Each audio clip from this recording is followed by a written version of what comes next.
But this is why we've invited Jeff Hoffman to here today, because that's what started this whole project, is seeing what was happening in New Jersey and thinking, why aren't we doing this in New York State, and could we be doing it? So I'm going to turn it over to Jeff. Thank you.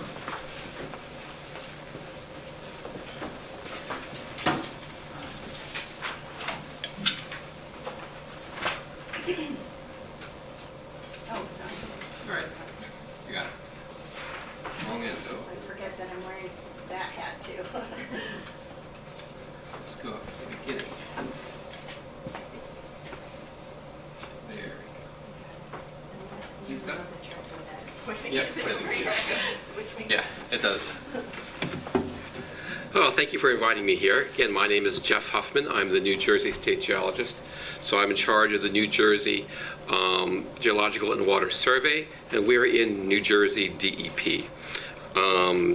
I was trained as a hydrogeologist. I did that for the first 20 years of my career, and then I moved into water resources, general water supply. So now the past 10 years I've been entirely devoted to general water supply issues. My talk is actually more aimed at a state level water budget. We have a lot of information here which will apply directly to what you're doing. So that's the good news. The bad news is I could talk for a long while.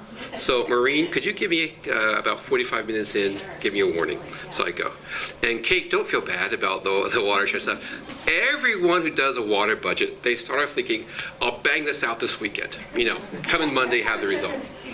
And you come in, and you say, well, okay, a few more weeks. And a month in, you say, another month.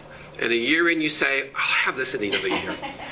And 10 years in, you say 10 more years. And now we're 20 years into it in Jersey, really. And so now I'm saying, my students are going to finish this. So it's a deep rabbit hole, and you get to the bottom, and at the bottom is another rabbit hole. So don't give up, keep plugging away. So I was asked to talk about how water budgets developed, how they're used, how withdrawals are tracked.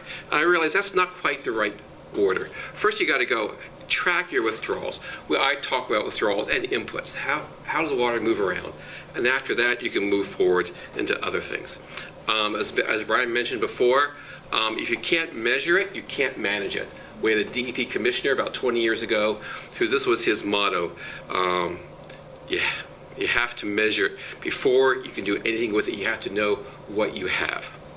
So in New Jersey, back up. By the way, this is also synonym for bureaucracy and permits. Because realistically, no one's going to tell you what they're doing unless you make them. This is true of water purveyors, because water purveyors, the water they serve is their business model, and that is somewhat confidential to them. For the agricultural people, they don't want to tell you how much they're pumping on their fields. For the industries, that can be a business secret. So unless there are permits involved, you're not going to find this information. So now I'm going to talk to the DEC. The DEC or DEP in New York, I forget. DEC. So for your guys, this is how we do it in New Jersey. If you want to take water out of the ground, you need to get a water allocation permit. This is for both surface water and groundwater. If you want to take out more than 100,000 gallons per day, it's about 70 gallons a minute, you need a permit for us, and then report to us monthly withdrawals. In our New Jersey highlands, it goes down to 50,000 gallons per day, about 35 gallons a minute. You have to tell us where it's coming from, the volumes you use. And then we can put permit limits on those. We'll give you maximum MGY, million gallons per year you're allowed. We'll give you MGM, million gallons a month. There'll be some million gallons per day limits. We might put passing flows in it, saying if you're drawing from a stream, you can't withdraw water when it flows below this much. We have some passing flows on wells. You have some wells that have to stop pumping when nearby stream flows get low. But the bottom line is, you have to, in order to track it, in New Jersey, we have not found that to be a highly volunteer led process. So there are several hundred people in New Jersey DEP who are involved with issuing permits, both water supply quantity and then water quality permits also. The other half, which I'm not going to go discuss at all today. So it's a big deal, and it has to be government-led. I'm sorry, but I don't think that the local watershed groups are going to be able to gather information on municipal water inputs, discharges from sewage plants, all this huge plethora of data that you need for a water budget. You need a state-led approach. Also, another important part is water purveyor service areas. How big are they? What's covered by water supplies? What's on domestic wells? Extent and the population in each. We track water discharges. In New Jersey, we say for all the sewage treatment plants, how much water are you discharging and where are you discharging? Location, volumes. Again, monthly volumes for most. Some people report daily volumes, but we're tracking monthly in our support. We have the New Jersey Pollution Discharge Elimination System, which is based upon the national model. Again, we have sewer service areas. Where are your sewer lines and what's going on? And where are they collecting water from? As was mentioned earlier, if your sewer service areas don't overlay your purveyor service areas, you've got a disconnect. So on this map, does this work? No, that's off. Okay. Do we have a pointer? There we go, pointer. So this is how we have a New Jersey water transfer data system. We've been developing this for about 10, 15 years now. This is several $1 million just in money we've paid to USGS to develop it, and then a lot of staff time to fill it. We track water different ways. You've got a withdrawal point. It gets used right there. We track how much water gets used there, where it's discharged, and we always have what we call consumptive water loss. How much water is evaporated and goes back to the atmosphere. Every water use has a consumptive water loss. We think most irrigation is 90% water lost. So if you pull out 1 million gallons and put it on your crops, we think about 10% gets back into the ground. So we apply that 10% back into the watershed as a future water source. That's the easy part. If you're over here, which is where you have your service areas, you have multiple withdrawal points perhaps going into a drinking water service areas. We have transfers between drinking water service areas. Purveyor A may sell to B, B sells to C, and depending on how they interfinger, C may send back to A, depending upon their agreements. You have drinking water use areas, and in the use area, some goes back to the atmosphere. We think that domestic homes lose about 5-10% to the atmosphere. That's from outdoor lawn irrigation in suburban areas. However, the drinking water use areas may one or more sewer service areas. So you have to track which sewer areas overlap which drinking water areas. We use population by municipality to try to figure this, tease out where the water goes. And then each sewer service area goes to one or more plants, and they might have all discharge points. So this is all irregardless, that's a bad word, of watersheds. There's no watershed information in here because your drinking water service areas, your sewer service areas, they are often related to topography, but not always. We pump water all over in Jersey. I mean, we take water out of the Delaware River, move it to the Raritan. New York City takes water to the Delaware, moves it to the city. We move a lot of water around in our states. And tracking where that water goes for some watersheds is a big deal. For others, it's not, but for some, it's really big. So this is our technical term, honking big database. We have about 1990, 2015 data for those years. 895 megabytes, about 50,000 points in areas, points being either discharge point, withdrawal point, water service area, sewer service area. About 2.7 million, these are monthly volume records of all these things. We get a lot of data from our permitting databases in the DEP. And last but not least, QA/QC. We find that at every step of the way, errors creep in. So when you get to this database at the end, if you've asked for your permittees to report in 1 million gallons, and they're reporting in hundreds of thousands, that throws you off. Or in billions. Or you ask for how much did you this month and they give you for the quarter. So there is a huge amount of QA/QC that goes into making sure this is as good as possible. And again, if your data is not good, garbage in, garbage out is the bottom line. You might get some ideas what's going on, but in order to make firm decisions, you kind of have to know what you're doing. But wait, there's more. Stream flows. You need your stream flows. You need your watersheds. You need your population, current population. And if this is for planning purposes, what's your future population? What are your water demands, current, future? And this is a question. What are future water demands? Are you going to institute water-saving devices, mandate them in your municipal areas? That could have a big change, like it did for New York City. Had a huge change in the water demand when they introduced mandatory water-saving devices. Reservoir safe yields. Again, we're planning. This is all kind of aimed at a water supply issue. We're looking at reservoirs. How big are they? How much safe yield they have? How much is unused? And aquifer safe yields. We have estimates in our New Jersey coastal plain of aquifer safe yields, because that's again a big deal for us. So, but the good news is, once you've spent $4 million and 15 years, you can do plots like this. So this is for New Jersey. So this is withdrawals by source, dividing into surface water, unconfined groundwater. We consider everything in North Jersey to be unconfined. Also the water table aquifers. And then confined aquifers in South Jersey in our coastal plain, which you have on Long Island, but I don't think anywhere else in the state. So you would have both your components. So withdrawals in Jersey peaked at, these are billions or millions of gallons.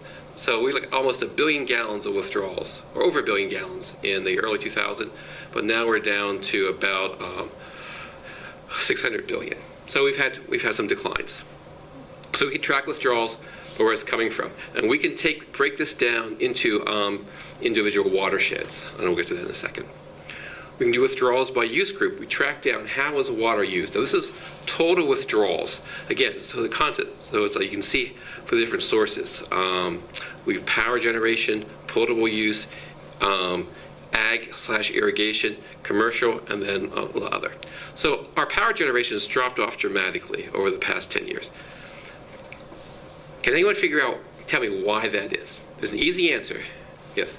Well, they did close the nuclear power. Nope, not it. But our nuclear power plants, though, used salt water for cooling, and we do not track salt sailing water use. The reason is that in New Jersey, down just south of Trenton on the Delaware, there was one power plant, Duck Island Power Plant, which took in about 400 billion gallons a year. Now, and use it for thermal cooling. Now, most of that, 99%, went back to the river, but it counts as a use. You're taking water out of the river, and if the water's not there, you're in trouble. But they were coal-fired power plant.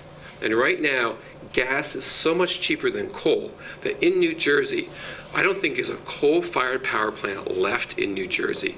They've all been switched to gas, to natural gas, which is much less water intensive. This entire drop from here down to there is due to a decline in the phasing out of coal-fired power plants in New Jersey.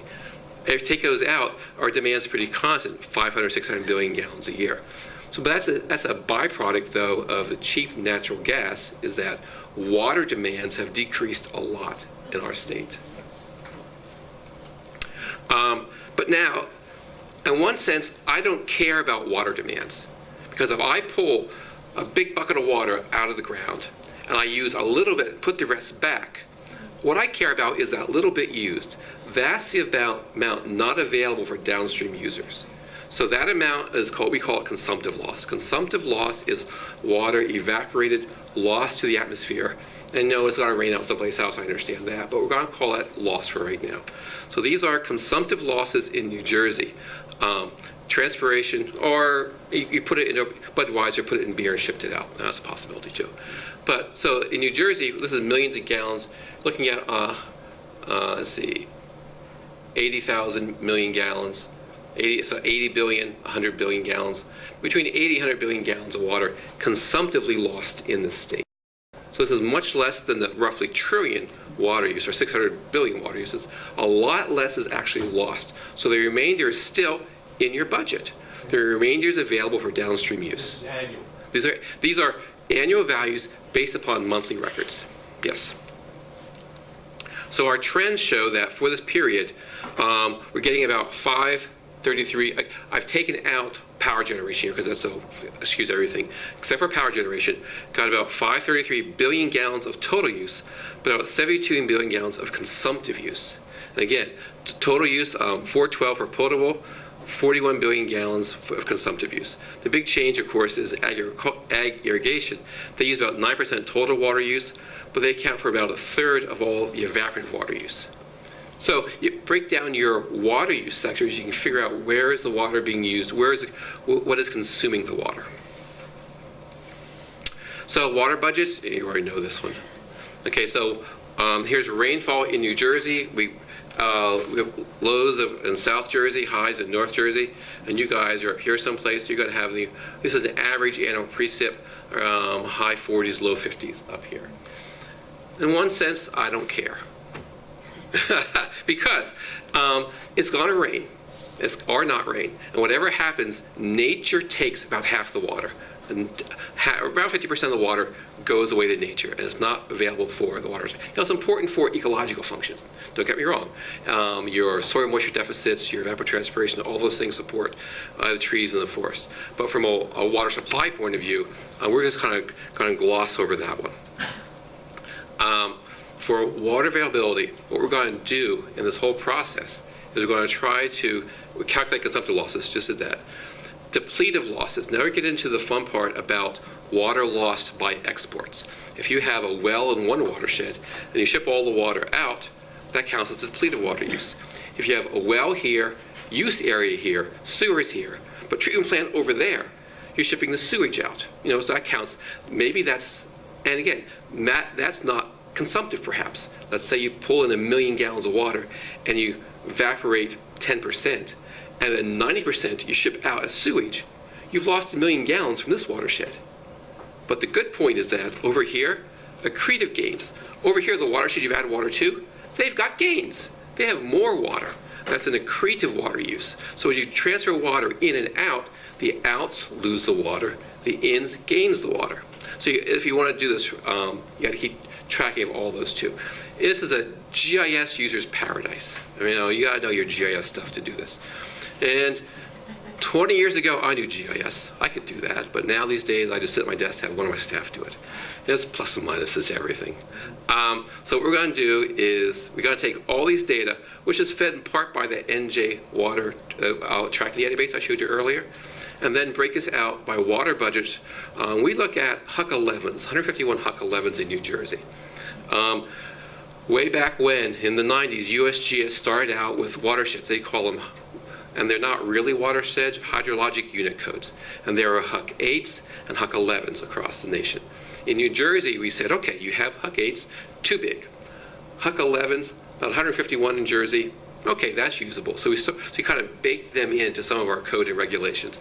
We actually broke these down. We added Huck 14s. There's like 550 Huck 14s in New Jersey. And we do some watershed planning on that basis too. Well, USGS pulled the rug out and they said, oh, we don't like Huck 11s anymore. They took Huck 8s, they went to 12s, and then to 10s, and to 14s. So now, but we have, what do we do when they've got 10s and 12s? 11s are between them in size. So we haven't figured that out yet, but we say, hell, we're in New Jersey, we're going to do what we want. We're going to take Huck 11s. Then we're going to take which of these Hucks are exceeding or in danger of exceeding planning thresholds, and then finally do a total resource availability. So we're going to look at water supply. Again, this is a water supply as 3 buckets. Again, maybe potable water supply. Your first bucket is reservoirs. Reservoirs are these big dams with a body of water behind with a safe yield. We're going to assume that safe yield is correct. And then we can take that safe yield, how much have you already using, how much is left to be used. We have confined aquifers. In New Jersey, confined aquifers are a big deal in the south, none in North Jersey. In this area, you wouldn't actually have this component. Next, we count our surface water and unconfined aquifers as one resource. Because when you take water out of an unconfined aquifer, you're taking it out of a stream. Either you're drawing it directly from the stream or you're intercepting it so it doesn't go to a stream. So we always count this as one bucket of water. Unconfined aquifers and surface water we count as one resource. We don't break those out. It makes things easier and harder in some ways, but hydrologically we know that happens.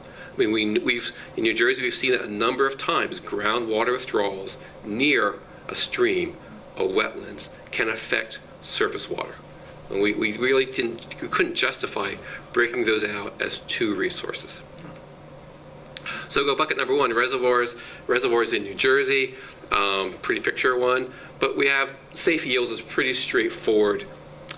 But that's another rabbit hole we're not going to get down today. We're going to assume it's straightforward. They know how much they have. They know how much is left, and done. Bucket two, confined aquifers. If you go over to Atlantic City, you're sitting actually on top of like 5 aquifers and 4 or 5 confining units. We had so much water taken out of some of our confined aquifers, we had to impose mandatory restrictions. Some areas water levels have recovered 100 feet after that. It's a great success story, and you don't care about it. That's fine. Bucket number 3, this is the important one.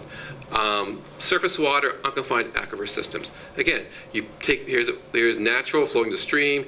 You take too much water out, you pull water from the stream, or you intercept on those going there.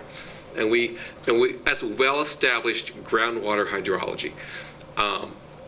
It is very hard to explain to some people sometimes that your big well over there is going to affect the stream over there. But I'm sure everyone in this room knows it. Not all your council people know it, and I've encountered that before. But that's a different issue.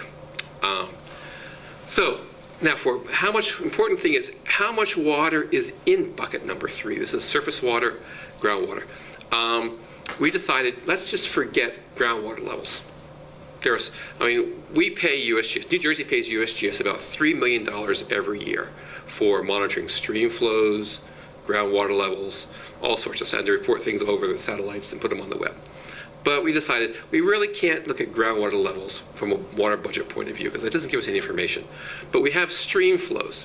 What we decided to do was, as an example, for all our streams, calculate the 7Q10 flow at the stream, and then look at each stream flow, monthly median flows.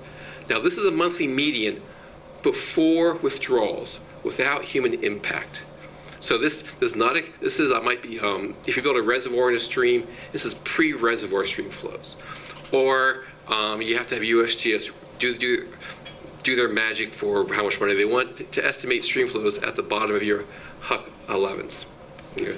Tell folks what 7Q10 means. Oh, 7Q10. That is the, what do they call it now? MA7CD10. It's the maximum 7-day flow with a 10-year repeat period. So about once a decade, this will be the highest flow for 7 days straight. MA7CD10. There are other versions of it, but it's about, again, it's a probability of a low flow. Think of it as a drought stream flow. So what we'll do here is, again, this is unimpacted stream flow. This is without discharges, without withdrawals. So we'll take this one here, and we'll call this here the low flow margin. The difference between the lowest median flow and the 7Q10 flow. The thought is that if this is your drought lowest monthly flow, if you take out some of this, but not too much, you're not going to affect the stream ecology because of drought too much. Now, this is the tricky part. I'm going to wave my hands. And this is the hard part because we started working on this about 1999. And this all gets into how much water can you take from a stream without altering stream ecology. We started in 1999. We got USGS biologists to help some approaches. And also, this is what's really big, trying to define this. The Nature Conservancy is really big on this these days with their ecological limits of hydrologic alteration. ELOHA is the current term for it. There are other terms in the past, but it's that you recognize that the stream ecology is a function of all the flows. The high flows govern stream dimensions. The medium flows cover most flows. So low flows support stuff as droughts, but low flows also keep out invasive species. If you don't have low flows, you get other things invading. So a stream that naturally has a certain pattern, not only high flows, medium, low, But when they occur, if your high flows occur in the spring and you change it so they occur in the fall, you're going to mess it up. If your low flows naturally occur in the fall, but you've changed things around, you've put a reservoir in so there's no more low flows, you've changed things. So again, this is a whole different set of rabbit holes we went down for a long while. ELOHA, Ecological Limits of Hydrologic Alteration. I mean, I'm sure they worked hard to figure that out. I've met some of the guys who worked, some of the papers on that. But search for ELOHA, stream flows, and there's some foundational papers that go through there. And there's like 141 different characteristics for the stream flows. So we said, okay, let's just look at all of these. We figured out, we paid USGS a bunch of more money. And we came out with a set of a bunch of stream flows that were look at this. And we started working on this. But now we got to the point where we said, we're too far down this rabbit hole. Pull out, abort. And we got to the point, say, okay, now we're going to look at low flows. You get most changes occurring at low flow times. You know, high flows occurring. High flows are always going to occur. Medium flows, hopefully won't mess it up. But if we can restrict our withdrawals to having a percentage of this occur, then the rest of the year, hopefully, we won't affect it too much. So we came out with, we did some analysis looking at low flow margin, that if you use 25% of a low flow margin depletively, you don't screw up the stream flow characteristics too much. If you limit your withdrawal, your depletive use, this is depletive, this is not withdrawals, this is depletive use. So if you take out 1 million gallons and put 9,000 back in, 100,000 depletive. But if you restrict that to about 25%, then you're not going to mess things up. We did some calibration with some watersheds in New Jersey and found roughly that made sense. Stream flows that had lost more than a quarter of this were impaired by some measure or another, roughly. Stream flows that loss was less than that were not impaired generally. Now we're talking Huck 11 basis, this was based upon certain stream gauges where we take the stream gauges and then we do all the withdrawals above that gauge and try to analyze what was going on. So this 25% is mutable. Someone else may decide that's not protective enough. Our New Jersey Highlands area wanted 10% or 5% of that. I got to tell you, when you get down to 10 and 5%, one subdivision on wells can do all take all the water. But this is just one approach out of several. It is an approach that we could apply and calculate on a statewide basis. It's an approach that doesn't require knowing the life cycles of everything in the creek. You don't need to know what eats what, and what migrates away, what comes back, and what breeds when. We're not looking at any of that because there's just so many things living in the stream. We asked the biologists couldn't give us a number. So, all right, 25% it is. Moving on. So this is how much water is in bucket number 3. This is the unconfined aquifers and the stream flows. So it ranges from 10 mgd down here in the coastal plain. Huge pile of unconsolidated sediment supports a lot of base flow. Much less with North Jersey, where it's mainly the sediments support base flow. The hard rocks don't support as much base flow. So this is how much water is in bucket number 3. That's a start. Next, how much water is being taken out of bucket number 3? How much water are we losing from this? Well, now, so here are our estimates of the dark green is more than 10 mgd loss, I guess. However, notice for our accounting system, all the water's going to go in and out. We have a lot of sewage plant outfalls offshore. About half of New Jersey's treated effluent gets shipped offshore, and so we had to put a bucket out there to capture them. So it was just this water lost. However, we view that as an opportunity. If you were to take all that treated effluent, if you could, it's being treated now to ocean discharge standards. If you could change that and treat it to surface water standards for inland, you could reclaim all this water and have a lot more water for future use. But now, practically, that means your treatment plants that are built down by the coast, and the sewage runs basically downhill to them, you have to take that water, change your plant, whole different treatment train, and then pump it uphill back to where it pumps. And we're talking billions of dollars more. So that's, I'm going to retire before that happens. Not my problem. But this is water lost by Huck 11. This is peak use, full allocation. Go back to our permit program. Everyone's allowed to take water out. We give them what's called a maximum allocation. And not everyone pumps that right now. So this is based upon their reported maximum use. This is based on what if everyone pumps everything. So there's losses. So that's bucket number, how much water is you taking from? How much water is left in bucket number 3? So we have here how much water is left, how many million gallons per day are left. Limited availability, that actually means 0. Less than 0. We're taking too much water out, but for various planning reasons, we couldn't say less than 0. So limited availability from this bucket. So now we have these big data tables. Let's see. We have the water availability, demand, and then remaining availability. We think at New Jersey, at this time, we have about 1.5 billion gallons per day available, our total, but about 207 remains. So we're using about 1.3 billion gallons a day in New Jersey. This is a statewide analysis. It's not regional watershed specific. So you have some watersheds that have a lot of water left, some watersheds that have not much.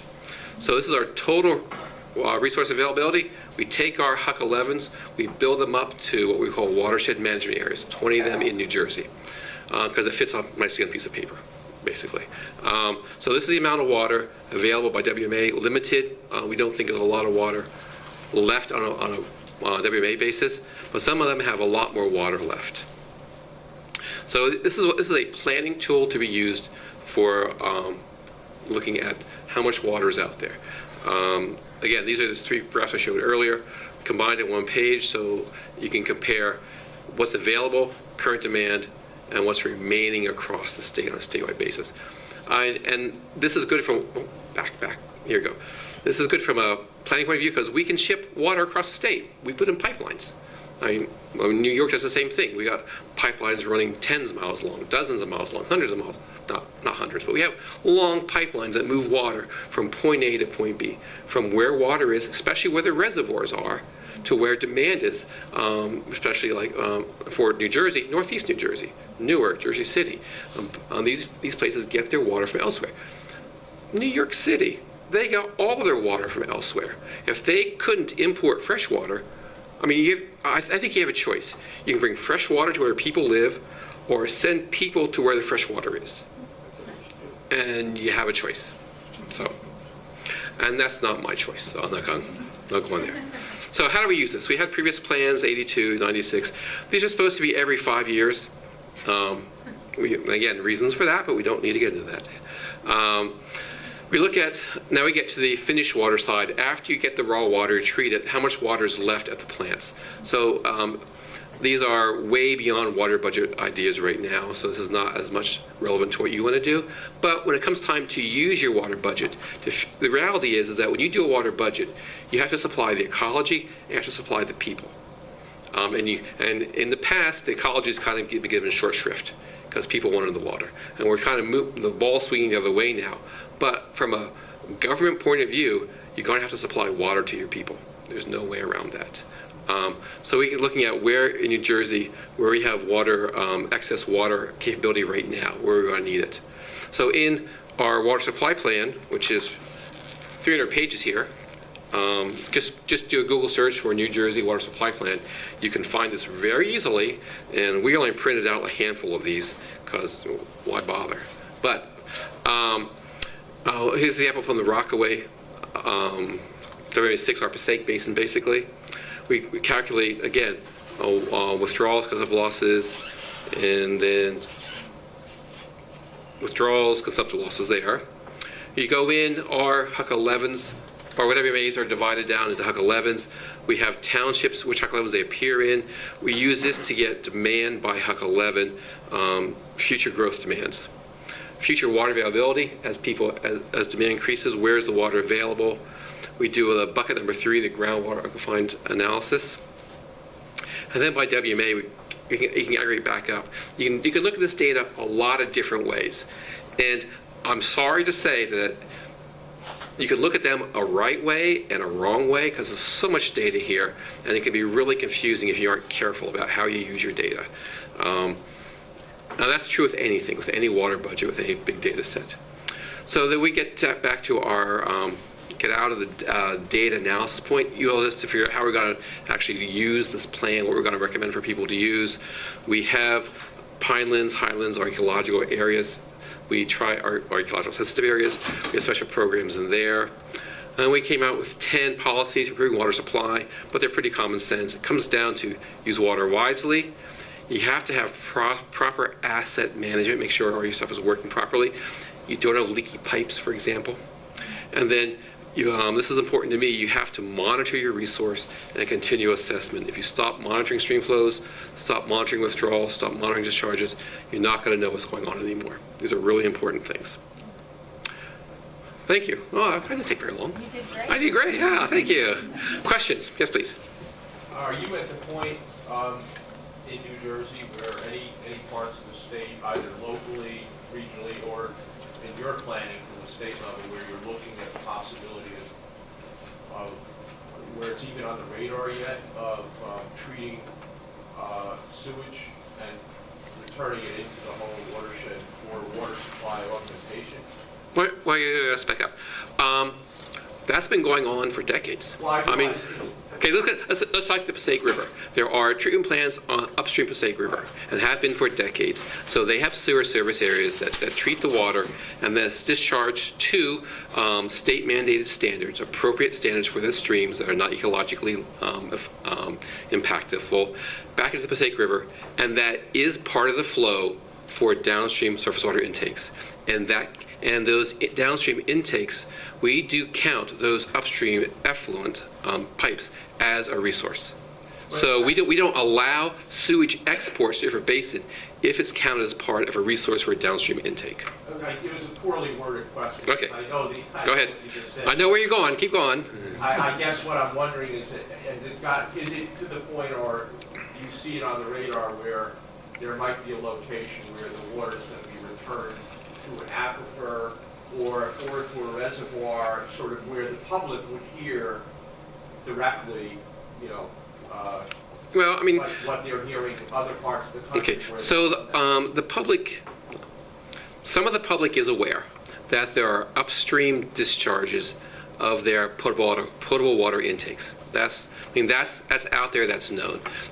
As a more direct thing, all people say it's toilet to tap or whatever derogative term you want to use. We haven't gotten there in terms of a more direct input, like a direct feed from a sewage treatment plant into water treatment plant. No, nowhere, and that's not planned for New Jersey. Going back to the amount of rainfall we have a lot of water in Jersey. There's a lot of water in the state. And we not at the point where that needs to be done. There are some smaller treatment plants which do discharge to the aquifer, but that's just a permitted discharge to the groundwater instead of the surface water. And we don't regulate nearby groundwater wells anything differently. Question? Okay, going back about 60 years, 60 years. Okay. dam Tox Island Mhm. was planned, Mhm. and it was knocked down Mhm. by who knows what politics. However, our environmental strategies have moved forward as well as anything else, Mhm. and there may be ways of going into a modified dam with bypasses for anadromous fish that might give us an onflow in New Jersey, which presently I think in Camden, you pull in a little bit in their sewage dilution. So it's just going back to my Right. young ages. Mhm. The bigger question is where is water supply for growth going to come in New Jersey? And we look at different areas. First of all, the cheapest water supply is water conservation. I mean, if you don't need the water, you don't need the resource. That's by far the cheapest water supply.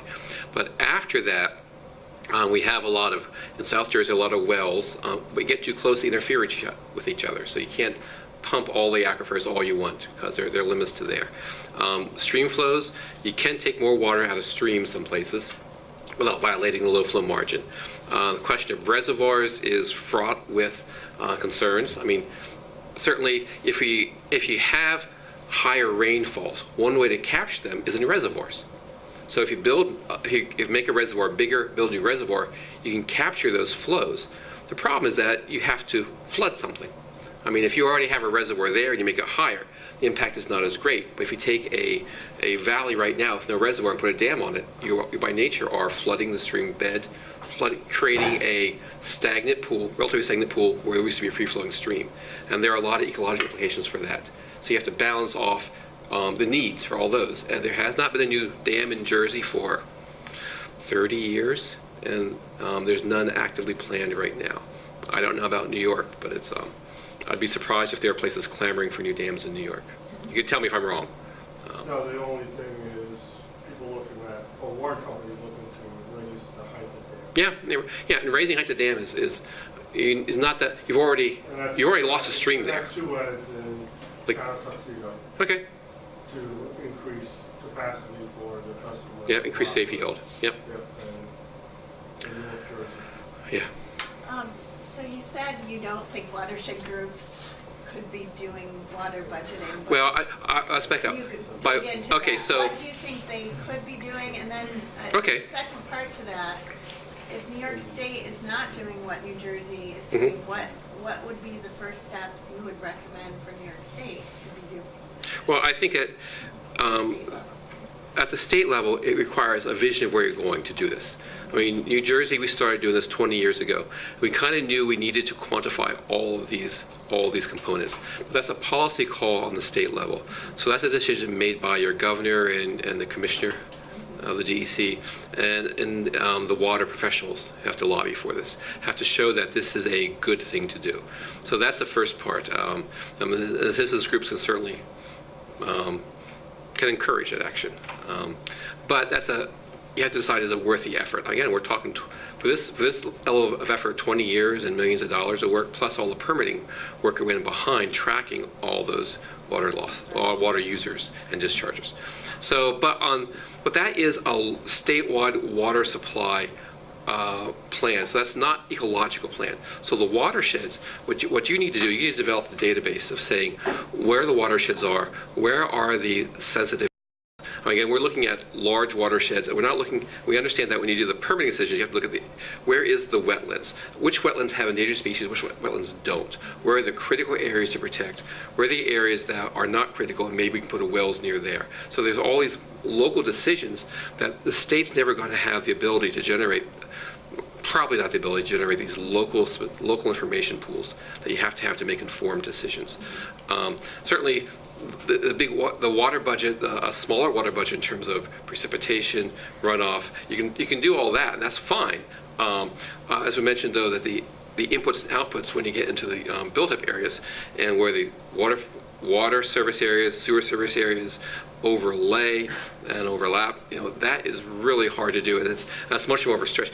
It's doable, though. I mean, if you have sharp GIS people who can get the service areas from the purveyors, and then the population estimates from the towns, and maybe even build-out estimates from the towns. So the one thing we don't have is build-out. We use the MPO estimates, Metropolitan Planning Organization. We use their estimates for future growth for the townships. That is not a build-out analysis showing where they have zoned for buildings. Now, that's a moving target, however. If you have a town that has zoned for say suburban areas, and they change it to be multifamily, 3 stories, much different water use patterns. On another hand is that we found that the garden apartments in Newark have lower water use per person than the suburbs because they're not watering their lawn, but they have more people.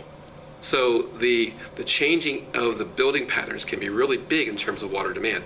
We've got a big study going on now trying to better our future water demands based upon estimated land use changes, for example, suburban to garden apartments, where we're trying to encourage people to move back to the cities by building out underused areas where they have the resources there that's already impacted. They have the roads, they have the sewer, they have the water. And if you tear down as a vacant lot and you put up garden apartment or whatever, you're not impacting the ecology anymore. But you still need to bring them water. You still need to take away their sewage. So there are impacts, but it's fewer than if they put it out on a green hill, out in the countryside. But that's a policy call again. And we're trying to generate information that will help the decision makers make an informed decision. So that's our goal. Yes, please. I'm not sure how New Jersey does things. Does the New Jersey DEP control all aspects of water and wastewater? Or is it like New York where we have DEC for some things and then health departments for? It's mainly DEP in Jersey, so the local health departments are not as active. I know, especially for your county when it comes to drought, and we're always dealing with your group on drought issues in Orange County, Right. and lake to forest releases and all of. We have arguments all the time, I know, but it's DEP mainly. You have easier access maybe to data than what That could be. you would have in New York because we would have to go to the health department for some totals. Yes, but- DEC for totals. Yeah, yes, no, we have all those totals. I think if there are data out there, we have them. Now, not all data, like some purveyors don't like to share their data. And again, they give us monthly values. They don't give us block by block estimates because we don't need to know that usually. But some purveyors, they're really automated, like Suez, I'm sure has neighborhood estimates of water demand, which is their internal planning tool to estimate where growth will be in their service area. Yeah. Question? You said that all, if I heard you right, that all of the decline in water withdrawal. Almost all, yeah. It's due to decline. A large portion is the shift to natural gas from coal. Power generation declines, But yes. I know there's been a national trend for at least, I forget the time rate, but the federal standards for more efficient fixtures and appliances. Oh, and that's true. Made a significant difference. So there's been a natural, Yeah. Well- steady, if modest, decline in water. I would argue that for the past 10 years, that decline from better fixtures is an order of magnitude less important than and this is overall water use, than the change from coal to gas in Jersey. Now, a place where there's no power plants, then that could be the major source of the decline. That's true. But everything's relative, Right, so. yeah, Now, in terms of consumptive water loss, I'm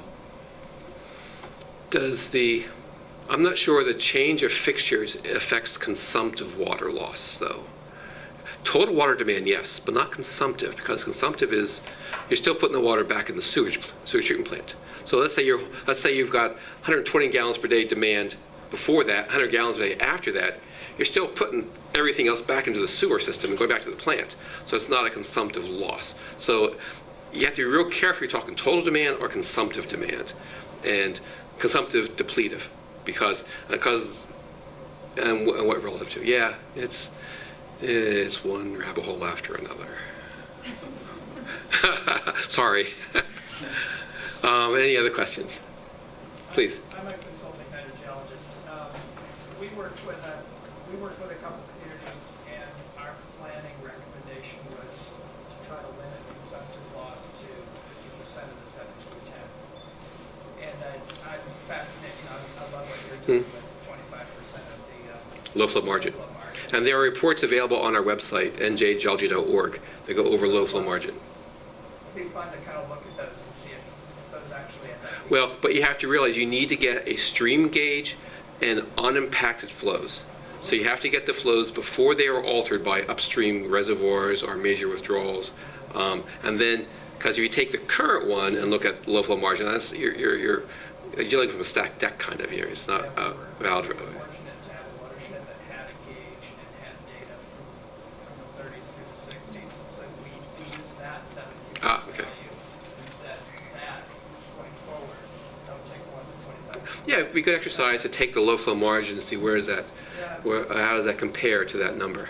Then I think so. Yeah, and for some streams, it's all stream specific. You have to see what happens. Yeah, good luck. Yes. New Jersey has a group of people, you're probably one of those important people, that have a continuous job Yeah. meeting with leaders of water uses, Hmm? as well as communities, community leaders.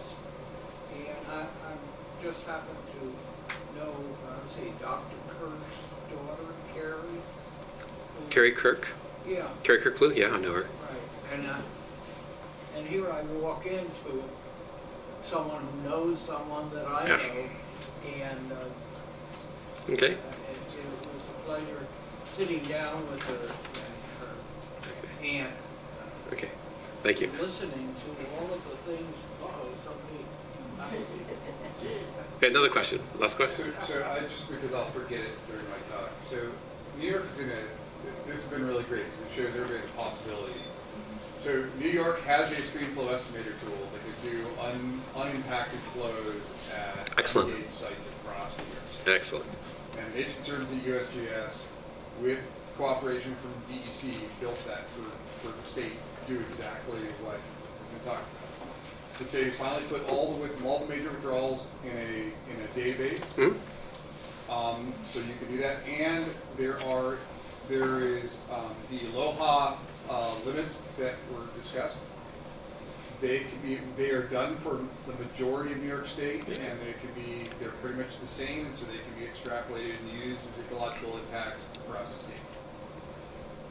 Where we fail as a state is with the leadership and capacity of our state agency, because there just aren't the people within DEC that can use these tools, and so there's a real important role to have watershed groups, municipalities kind of stepping up and saying, we have this information, we've taken it as far as we can, we need to kind of cooperate and collaborate on this, because our agencies and our agency leadership are just in a very different place than New Jersey, despite the fact that we have the tools. And one example is, so we have an online and desktop version of the stream flow estimator, but in the guidance for permitting, the state decided to use paper tables.